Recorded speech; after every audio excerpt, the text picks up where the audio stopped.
Quarta-feira, 14 de março, 18 horas 23 minutos, cidade de Campinas, 2018, Profeta Elias, testemunha Marte do Apocalipse, Praça Rui Barbosa, centro de Campinas. Tinha agora há pouco aqui um pregador na minha retaguarda falando sobre o inferno bíblico. Então, quero trazer para vocês nesse vídeo aqui um parecer ideológico do profeta Elias acerca desta teoria, desta ideologia que está disponibilizado na Bíblia, sobre o inferno bíblico, o inferno lá que diz que tem o lago de fogo, enxofre, aquele lugar que o bicho não morre, o fogo não apaga. Qual que é a minha ideia sobre essa ideologia, sobre essa ministração, essa pregação que o Cristo histórico bíblico fala que se você teme a Deus, e não tema um homem que mata o corpo, mas tema a Deus, que além de matar o corpo, tem o poder para lançar a alma do camarada no inferno, onde o fogo não apaga e o bicho nunca morre. O que essa ideia está querendo trazer de informação para as pessoas? O que essa ministração do Cristo bíblico está querendo trazer de informação para as pessoas?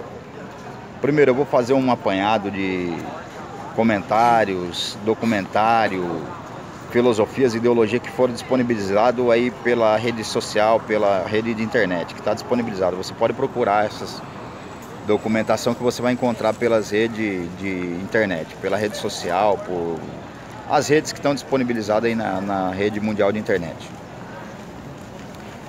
Segundo alguns comentaristas, alguns historiadores, alguns filósofos, dizem o seguinte, que num tempo distante, digamos aí meados de 1000 anos antes da aparição do Cristo, existia um culto na antiguidade, a veneração ao cadáver.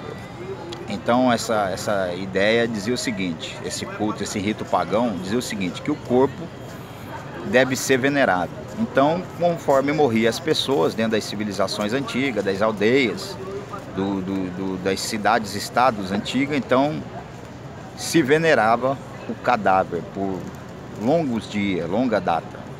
E aquilo ali, ele gerava um odor, a putrificação do cadáver. Então foi passando o tempo e aquilo começou a causar algum incômodo dentro da sociedade que trazia esse culto, esse rito de adoração ao cadáver.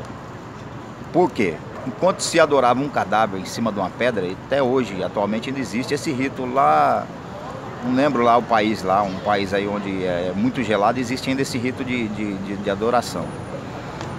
O que acontece? Quando morria um familiar, beleza, colocava ali o corpo do familiar que era morto em cima de uma pedra e aquele corpo era venerado por uma determinada quantidade de dias. Até aí tudo bem, o corpo putrificava, entrava em decomposição, o odor era terrível, mas era um corpo. Só que nesse tempo começou a surgir uma espécie de, já devido a esse culto irracional, na verdade, porque a exposição do cadáver, o que gera de gases químicos tóxicos no ar, o que gera de bactéria, de virose, é muito intenso. Então, já devido à própria relatividade desse culto e de outras coisas, falta de vigilância sanitária, de higienização das coisas, da alimentação, a própria exposição desses tipos de rito, começou a gerar uma carga viral muito grande naquelas civilizações antigas. E começou a gerar muitas alergias, bactérias, viroses e diversas enfermidades. Então alguns pensadores mais cultos, mais inteligentes, começaram a pensar acerca daquele culto. Estava trazendo mal à sociedade. Porque até enquanto era velado ali um cadáver, beleza. E quando acontecia a virose, que começou a proliferar doenças, e morria 5, 6 pessoas de uma vez. Então, a carga de toxina que gerava, exalava daqueles corpos putrificados, era insuportável.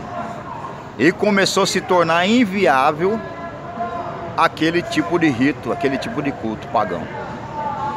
Então os pensadores, os filósofos, os cientistas, os que se desenvolviam na área da tecnologia, começaram então a pensar, pô, esse tipo de culto, esse tipo de rito está se tornando, não tá sendo bacana, não está sendo viável às civilizações.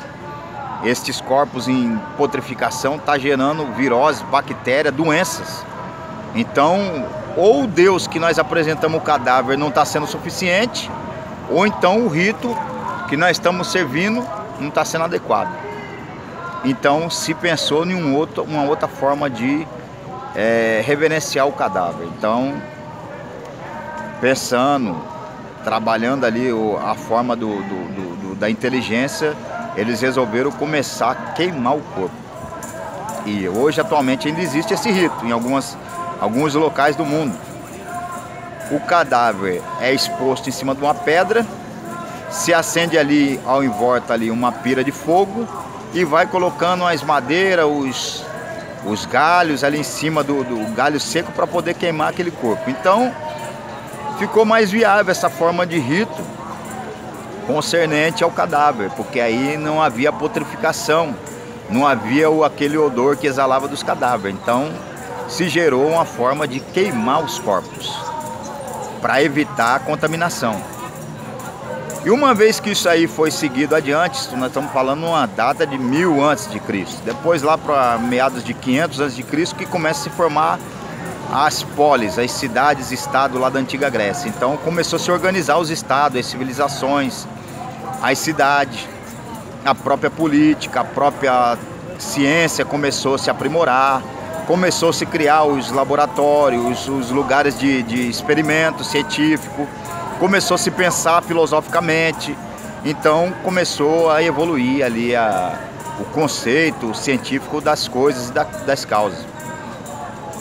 Mas diz algumas lendas, alguns ditos, alguns escritos aí que nós podemos achar distribuído dentro da rede mundial de internet, que por volta de 30, mais ou menos, 50 antes da aparição do Cristo, disse que havia um grande lixão ao entorno de Israel, de Jerusalém, onde era jogado os corpos, onde era jogado os cadáveres dos mortos para poder ser queimado.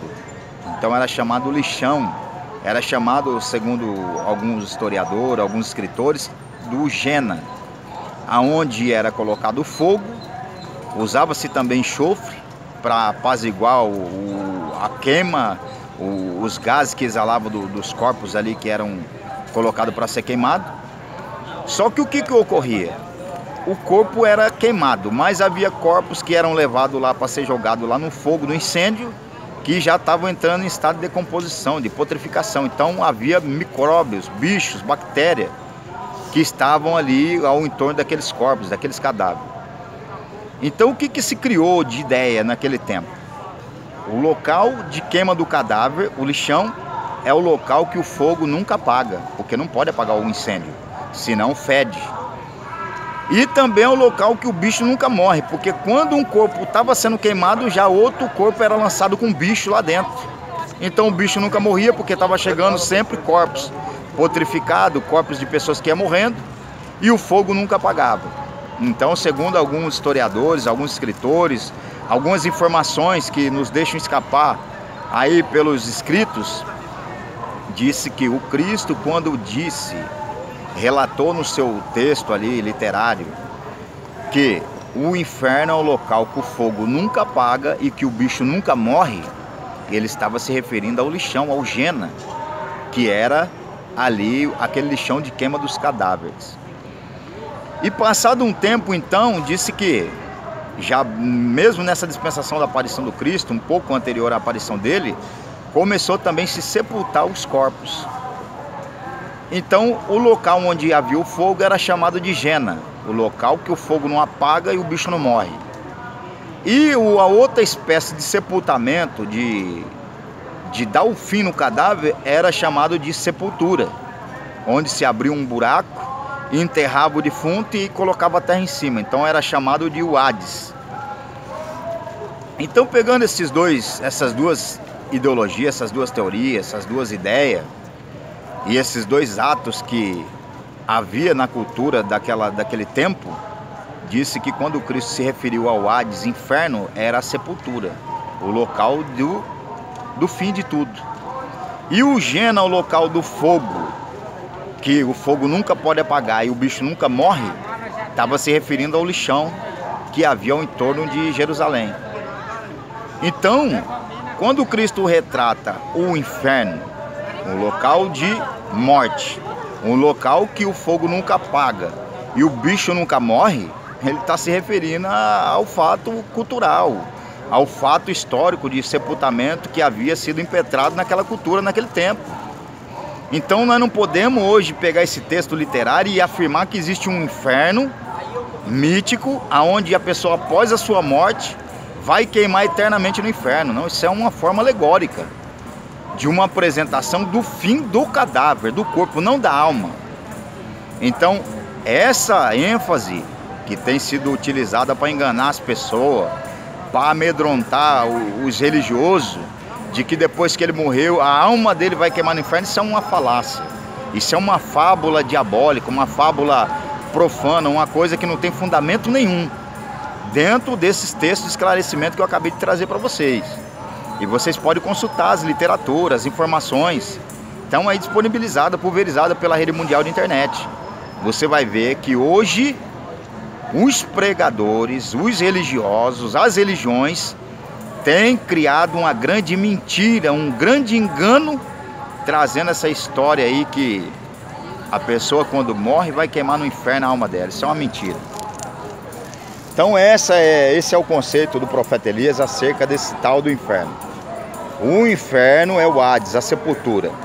E o local do fogo é o lixão antigo de Jerusalém. Então foi pegado estas duas nuances históricas e cultural daquele tempo e criado essa tese que a sepultura, o local do esquecimento, da morte, e o local de fogo e incêndio, o Gênesis, o local que se queimava os cadáveres. E é utilizado até hoje, atualmente, nas culturas aí espalhado pelo mundo.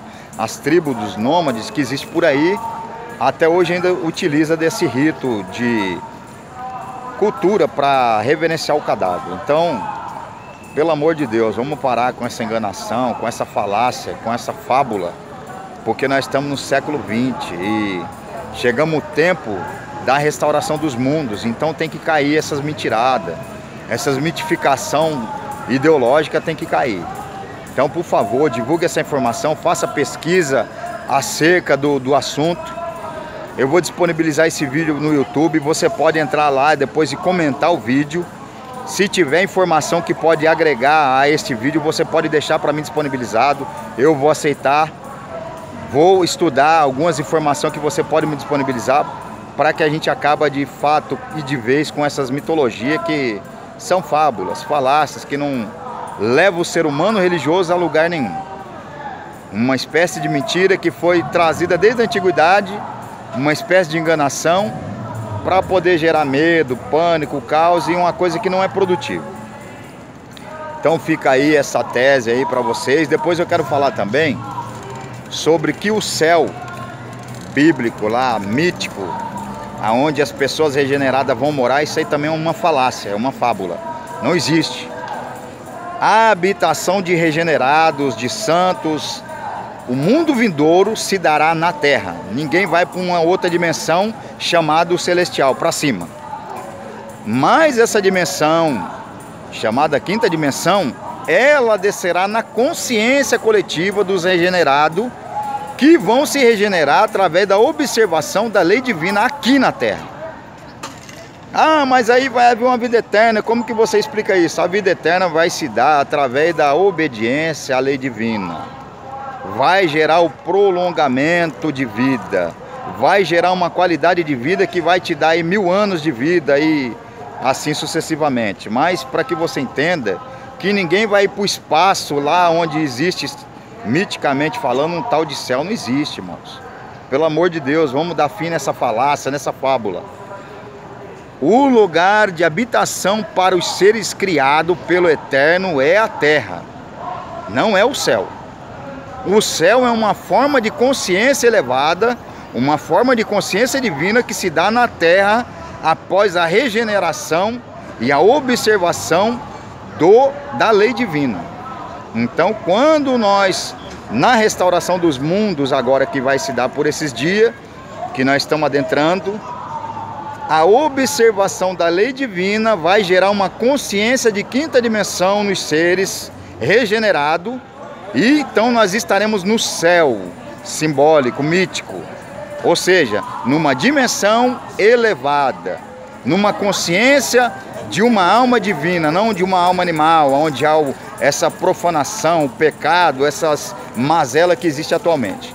Por isso que Deus vai, então, segundo a mitologia bíblica, limpar a terra da profanação, dos pecadores, para que os que restarem sejam regenerados pela observação e prática da lei divina. Isso é fato e é verdade. Isso é condizente com a minha ideologia, com a pregação do profeta Elias de Campinas. Agora, o que passar disso é fábula, é falácia e é fantasia. Então, que a verdade plena desça à terra, para que nós possamos observar a lei divina. Ah, profeta Elias, mas eu não compreendi. Tá, você não vai compreender de uma vez. O processo de revelação do Criador para os seres que serão regenerados é um processo progressivo. Não tem como você ouvir um vídeo do profeta Elias de Campinas e aprender tudo. Mas através da observação, da progressão de entendimento, você vai chegar a uma consciência elevada. Vai se acender a sua alma divina e você vai conseguir compreender o que é o soberano dos mundos, o Deus Criador, que não é o Deus da Bíblia, que não é o Cristo histórico, que é o Filho de Deus. Mas aquela Bíblia é o quê? Uma alegoria do que é o plano astral. O Deus existe de verdade? Existe, mas não é o Deus da Bíblia. O Deus da Bíblia é uma sombra alegórica de uma divindade muito mais elevada do que o Deus da Bíblia. Mas ali nós temos uma base, que Deus existe, verdadeiramente Deus existe. Ah, e o diabo existe? Também existe. Ali na Bíblia deixa para nós rastros literários de que existe o diabo, existe Deus, existe o povo de Deus, existe o paganismo, a semente das nações, mas de forma mítica e alegórica. Então fica aí para você mais um vídeo informativo. Que Deus abençoe a tua vida, tenha muita shalom, estude os vídeos do profeta Elias de Campinas e você vai chegar ao conhecimento da verdade, da realidade. Fiquem todos com muita shalom.